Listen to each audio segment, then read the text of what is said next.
अडानी के पास तो ये पैसा जा रहा है। अगर 400 रुपए का गैस सिलेंडर था, स्मृति ईरानी तो उस वक्त यूं उछलती थी रोडों पर, आज 1300 रुपए का पहाड़ों में गैस सिलेंडर हुआ, आज क्यों नहीं बोलती है? आज क्या नजर नहीं आ रहा है हिंदुस्तान के लोग उसको? मैं जानना चाहूंगा, जिस कॉन्स्टिट्यूंसी से आप आते हैं, बनिहाल कॉन्स्टिट्यूंसी, उससे जो है 2008 के बाद लगातार कांग्रेस जो है जीतती आई, लेकिन वो इलाका आज तक इतना पिछड़ा हुआ क्यों है? किसने कहा पिछड़ा हुआ है? कितनी डेवलपमेंट हुई है? विकास किसने कहा आपको पिछड़ा हुआ इलाका है? कौन सी फैसिलिटी पैरिस है? गांधरबल में पैरिस है क्या? साबा में पैरिस है? एज इट इज एज है, लेकिन बेहतर किया है उन्होंने अपने टेनओवर में। आप तो खुद ही कह रहे हो मैं चाय वाला था और कभी स्कूल भी नहीं गया हूं। ऐसी बातें मत करो। आप प्राइम मिनिस्टर हो, 1.5 अरब लोगों के आप हीरो हो। जीरो बनोगे तो हमें कोई टेंशन नहीं है, यहां और भी हीरो हैं, लेकिन आप ये घटिया बातें क्यों करते हो? और एजुकेशन सेक्टर आपने जीरो कर दिया, कॉलेज यूनिवर्सिटियां बंद है, स्टाफ 80% है नहीं, 80% सिर्फ बिहारी ने कब्जा किया है यहां जम्मू कश्मीर में। ये सरासर गलत है, ये तानाशाह हुकूमत है। आपके खिलाफ कोई बोलेगा चलो जी जेल भेजो, चलो जी जेल भेजो। आप चाइना के साथ टकराओ, हमारे से क्या टकराओगे? हम तो आपके हैं, आप हमारे हो। अब चाइना से टकराओ अगर दम है, चाइना ने तो 38,000 किलोमीटर अंदर ले गया, हमारी जमीन ले गया, उसके बाद की जमीन नहीं थी। वहां हमारे अमित शाह खामोश बैठी, तमाशा बैठी, सिर्फ मुस्लिम, सिर्फ मस्जिद मंदिर, कांग्रेसी। मुल्क के लोगों को मैं मुबारक देता हूं। अगर डंडा नहीं पड़ता मोदी जी का, ये लाल वाला बुलडोजर बाबा नहीं आता तो ये भी नहीं जागते जैसे हमारे नील के लोग जागे 30 साल के बाद। मैं 3 इलेक्शन के बाद आज आया हूं यहां, जो आपकी वसादत से, मीडिया की वसादत से सरकार को, मरकजी सरकार और रियासती सरकार को हिलाता हूं, क्योंकि जमहूरियत ने मुझे भी हक दिया है। अस्सलाम वालेकुम नाज़रीन, आप देख रहे हैं प्राइम पोस्ट और मैं हूं आपके साथ शहजाद नाइक। 5 अगस्त 2019 के बाद जम्मू कश्मीर में डीडीसी के इंतखाबात हुए और लोगों को ये यकीन दहानियां करवाई गई कि जम्मू कश्मीर के लोगों की, खासकर जो गांव की डेवलपमेंट है, उस पर ज्यादा ध्यान दिया जाएगा, इसलिए डीडीसी के इंतखाबात करवाना बहुत जरूरी था। मेरे साथ बातचीत करने के लिए मौजूद है बशीर नाइक, डीडीसी रामसू ए। इनसे हम बातचीत करेंगे खासकर डिस्ट्रिक्ट रामबन की। सबसे पहले आपका बहुत बहुत स्वागत है। शुक्रिया सर। जिस तरह से डीडीसी इलेक्शन हुए, लोगों को उम्मीदें थी कि गांव में डेवलपमेंट होगी, तरक्की होगी, कितना खरे उतर पाया आज तक आप लोगों की उम्मीदों पर? देखिए सर, आपकी वसादत से मैं डिस्ट्रिक्ट और स्टेट एडमिनिस्ट्रेशन, गवर्नमेंट इंतजामिया को मुबारकबाद पेश करता हूं। काम तो चल रहे हैं, क्योंकि जिस बंदे ने, जिस डीडीसी ने मेहनत की, तो उस हिसाब से काम अच्छे चल रहे हैं। ये कोई बात नहीं है कि अगर हम कांग्रेस से ताल्लुक रखते हैं तो बीजेपी जिन इशू में कामयाब है वहां तो हमें सच कहनी चाहिए, और सच ही एक जीत होती है इंसान की। तो जहां तक मेरा ताल्लुक है, मेरी कॉन्स्टिट्यूंसी 9 पंचायतों पर मुश्तमिल है, तो मैं तो एलजी साहिब का और डिस्ट्रिक्ट डेवलपमेंट कमिश्नर मसरूतुल इस्लाम साहब का मशकूर और ममनून हूं। बहुत अच्छे काम हुए। चाहे किसी भी इशू पर हमसे बात करना चाहे आप, इलाके में भी आ सकते हैं आप। बिजली का मसला था, बिजली का मसले में भी हम कम से कम 70% से 80% हम सक्सेसफुल हैं इस वक्त। रोडों की बात करें तो कहीं दहाइयों से हमारा मैग्डमाइज नहीं होता था, लेकिन आज मैग्डमाइज हुआ, ऐसा नहीं है। बाकी टूरिज्म के इशू है, वो भी हमने सरकार से करवाए, मेहनत की। उसके बाद जो सब सेंटर अस्पताल की बात करें लोगों को, वो भी हमने मुहैया की। जहां जहां जमीन दी लोगों ने, तो वो हम कर रहे हैं, उसका पैसा भी सरकार ने वागुजार किया। उसके साथ साथ हमारे डिस्ट्रिक्ट में 3 ही एम्बुलेंस केयर गाड़ी आई थी, और 3 में से मैं अपनी कॉन्स्टिट्यूंसी मील के लिए एक गाड़ी उसी वक्त लिया, डीसी साहब की वसादत से, एलजी साहब की वसादत से, क्योंकि लोगों को बुनियादी चीज की जरूरत है। लोग जो है सोमो करते थे डिलीवरी केस में, या कहीं हादसात ही मामलात होते हैं इंसान के साथ जब जिंदा है तो। लेकिन मैं तकरीबन अपनी कॉन्स्टिट्यूंसी और अपनी डिस्ट्रिक्ट एडमिनिस्ट्रेशन का मशकूर हूं, जो दिन रात काम करते हैं और हमें मौका मिला।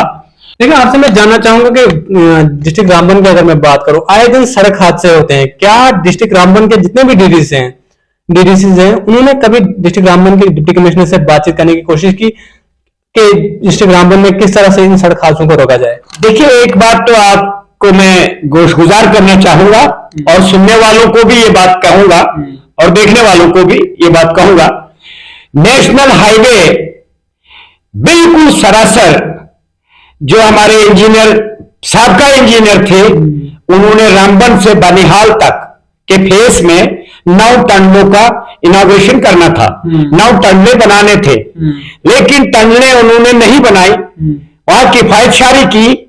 इस कारण जो आपको 200 फुट का सड़क चाहिए था या 400 फुट काटने के बाद, हमारा पहाड़ी इलाके हैं, जिला रामबन पूरा पहाड़ी इलाका है, चाहे वो हम करोल पुल से शुरू करें या चंद्रकोट से हम शुरू करें पानहाल टनल टॉप तक, क्योंकि पहाड़ ऊंचे ऊंचे हैं 10-10 हजार फुट पे। जब 400 फुट आपकी मशीनों ने कटिंग की, लापरवाही बताता हूं ये कंपनियों की, ये एलजी साहब को भी मैं गुजारिश करना चाहूंगा कि आपको इन पर बात करना चाहिए। पत्थर जो आता है 10,000 फुट से पत्थर आता है, चाहे 100 ग्राम ही हो, वो भी जानलेवा बन जाता है, गाड़ियां भी खत्म हो गई। और अक्सर चिनाब में इन्होंने पूरा मलबा डाल दिया और तमाम मकान जो है, चाहे रामबन का फेस है, वो रामबन से आगे करोल है, करोल से आगे हमारा मकरकोट है, हमारा गांगरू है, हमारा चमलवास वगन का इलाका है, जो मिल्कियत जमीनें हैं लोगों की। और वगन, बिलखुसूस वगन की बात करूंगा, वहां पर कम से कम हमारे एडमिनिस्ट्रेशन के ऑफिसर आए, डीसी साहब को भी रोका वहां हमने, वो सारा एरिया नीचे आ गया क्योंकि कच्चा है और जमीन के अंदर से पानी है।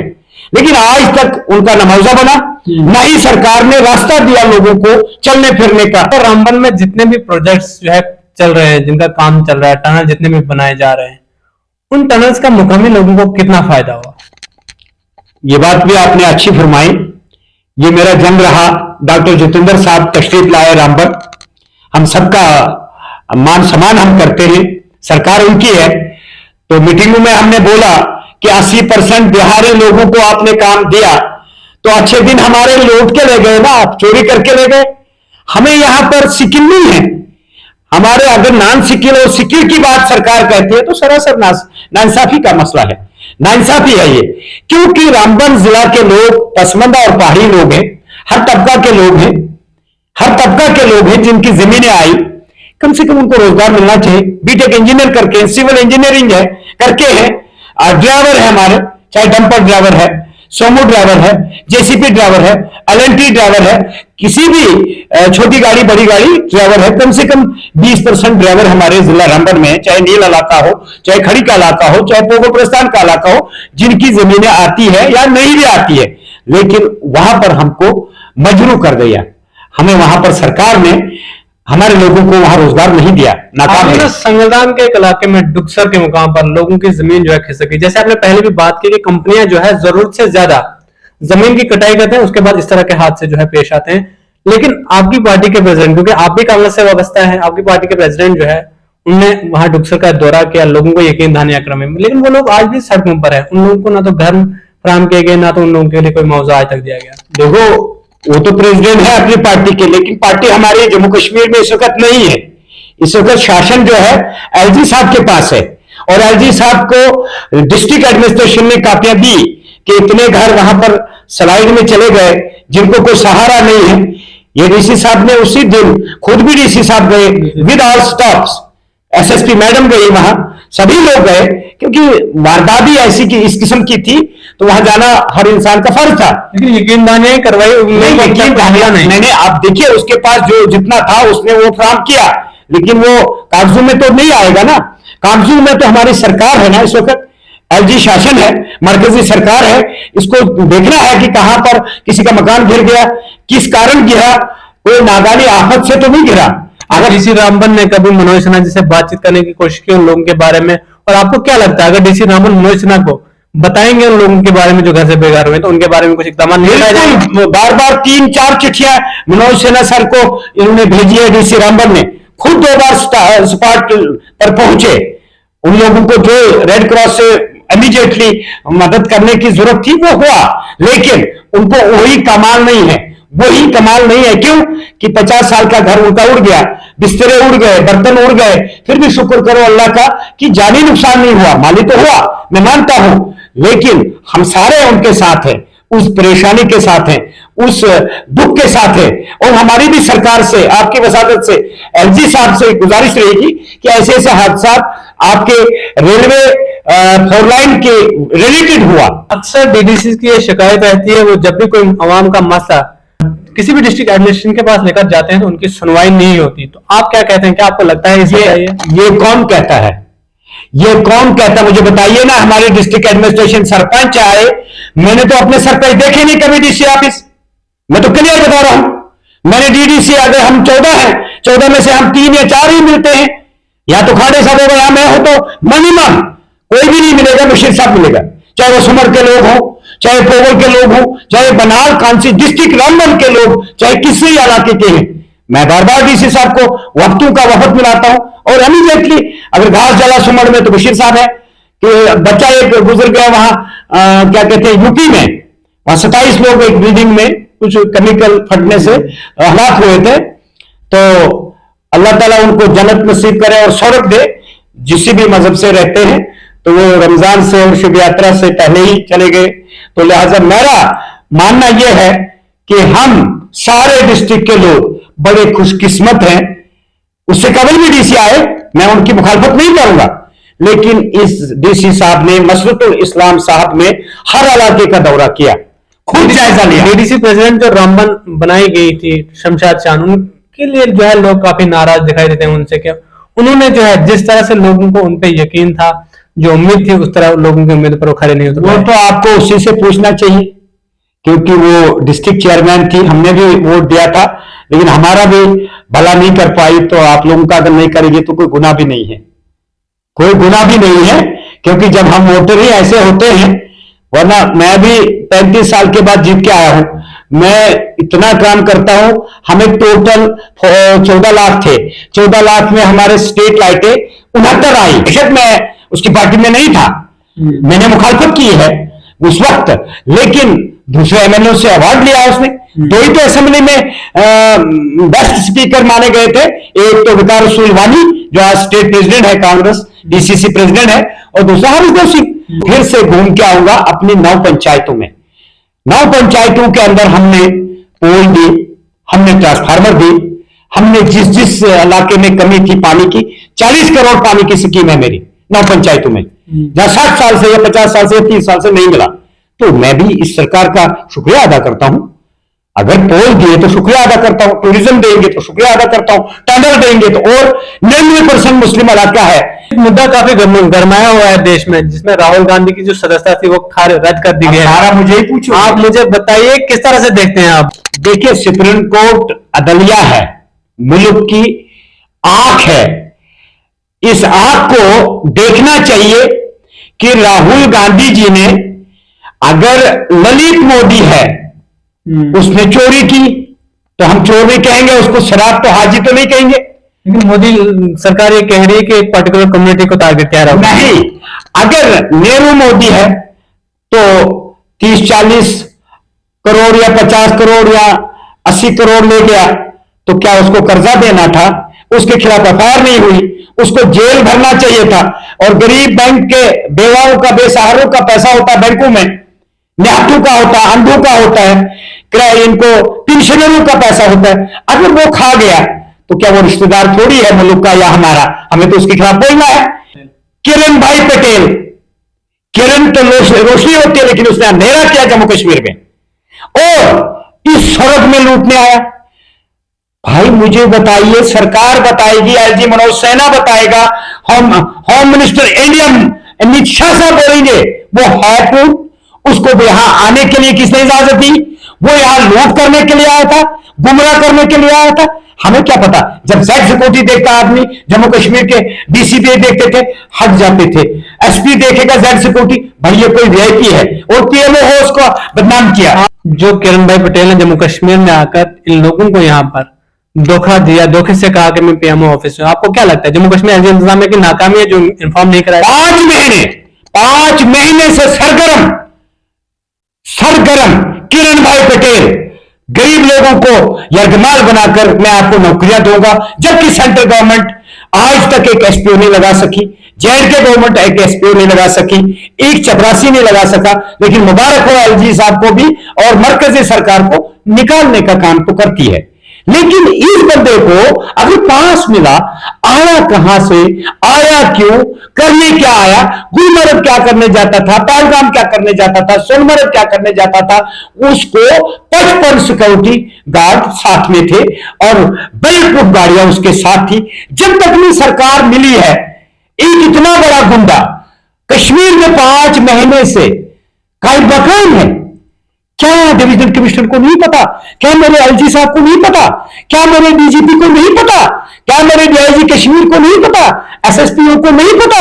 मुबारक देता हूं फिर अंत में जिस पुलिस ने उसको गिरफ्तार किया, एफआईआर हुआ, लेकिन अंत में हुआ नुकसान करके, ताजमहल को घिराकर, गरीब लोगों की झोपड़ियां गिराकर उसमें जो माल मता था वो लेकर फरार हो गया। ऐसे बंदे को कहां गिरफ्तार करेंगे? ये भी अगर हम कहें तो आप भर दोगे जेल हमें। एक आखिरी सवाल आपसे जानना चाहूंगा मैं, जिस तरह से जम्मू कश्मीर में लैंड इविक्शन को लेकर जो है काफी सियासत गरमाई हुई थी, जम्मू कश्मीर में एक अहम मुद्दा था, डिस्ट्रिक्ट रामबन में भी लोगों से जो है जमीनें खाली करवाई गई, आप किस तरह से देखते हैं उस फैसले को? नहीं, मैं तो इसको मुस्तरद करूंगा कि सरकारें बनती है, सरकारें बनाई जाती है लोगों के घर बसाने के लिए। यहां आज बुलडोजर बाबा चलने से अच्छा नहीं है, ये अच्छे दिन नहीं है, ये बुरे दिन है हमारे लिए भी और सरकार के लिए भी। मनोज सिन्हा कह रहे हैं कि दोबारा से जो है जो लोगों ने कब्जे किए हैं सरकारी जमीन पर उनसे वापस ले जाएंगे। नहीं, ये तो सरासर गलती है और नाइंसाफी है, जुल्म है, तानाशाह सरकार है। घर उजाड़ना जुल्म है, क्योंकि हम इनके हैं, हम इंडियन है सब, हम हिंदुस्तानी थे, हैं और रहेंगे, मरेंगे भी इधर, पैदा भी हुए इधर। ये तो जुल्म है, ये तो अपने लिए जुल्म करते हैं। ये तो मैं मुबारक देता हूं एलजी साहब को, अमित शाह साहब को, मोदी जी को भी, हमारे मुल्क का प्राइम मिनिस्टर हीरो है, लेकिन हीरो से वो खुद जीरो बन। मैं नरेंद्र भाई मोदी प्राइम मिनिस्टर इंडिया और अमित शाह को बिलखसूस और मनोज सिन्हा साहब को मुबारक देता हूं कि देश इकट्ठा कर दिया, देश का नौजवान इकट्ठा कर दिया। ये बात तो नहीं करते हैं बेरोजगार कितने हैं, ये बात तो नहीं करते गैस सिलेंडर कितने का महंगा है, ये बात तो नहीं करते चीनी किसको मिल रही है, ये बात तो नहीं कर रही है कि मिट्टी तेल है लोगों के पास, पहाड़ी लोगों के पास नहीं है। ये बुनियादी चीजें जो हमारे हिंदुस्तान के लोगों को, हम लोगों को, हमारे गरीब लोगों को, पहाड़ी लोगों को, चाहे लद्दाख का आदमी है, पहाड़ी कश्मीर का है, सांबा का है, कठुआ का है, रियासी का है, बन्नी का है, बसोली का है, किश्तवाड़ का है, पाउडर का है, मरवा का है, बच्चन का, जहां 6 महीने 5 महीने बिजली कटाव रहती है, लेकिन बिलें आती है, बिलें आती है लगातार। मधु के नाम पर भी बिलें आती है, जिंदू के नाम पर भी बिलें आती है, लेकिन इस पर ध्यान देने की जरूरत है। देश आगे बढ़ाना है, जमहूरियती एतबार से अपनी बात रखने का और सुनने का दिमाग होना चाहिए और इसमें सब्र होना चाहिए। ये तो हमें कहा, कांग्रेस तो ताकत में आई, हमें जेल में अगर एक लीडर चले जाएगा, लाखों जरूर तो और है, लाखों नहीं करोड़ों राहुल गांधी हैं, ये तो नहीं समझिए आप तो अच्छे दिन दिए। आज आपके 8 करोड़ बेरोजगार नौजवान हैं मुल्क में, आपने ये तो नहीं देखा। जम्मू कश्मीर में 10 से 12 लाख लोग बच्चे एमए पीएचडी करके, सिविल इंजीनियरिंग करके, बीटेक करके और मेडिकल असिस्टेंट ट्रेनिंग कर करके, ये कोई बात नहीं करता। ये मंदिर मस्जिद के ठेकेदार बने हैं। अरे इस मुल्क के लोगों के लिए बनो, इस मुल्क के लोगों के लिए जाने अपनी बलिदान दो। आप चीफ जस्टिस खुद ही बनते हो, ठीक है, ऑपोजिशन ठीक है, गलती तो उन मुल्क के लोगों ने की, जैसे अंबानी की बात करते हैं, अडानी की बात करते हैं, तो भैया शुक्रिया। डीडीसी रामसू है बशीर नायक मेरे साथ बातचीत करने के लिए मौजूद थे। इन्होंने कहा कि सरकारें जो है लोगों के घर बसाने के लिए बनाई जाती है, ना कि लोगों के घर उजाड़ने के लिए। आपकी क्या राय है कमेंट बॉक्स में जरूर दें। ऐसी मजीद अपडेट्स के लिए आप देखते रहे प्राइम पोस्ट। फिलहाल मुझे दीजिए इजाजत, अल्लाह हाफिज।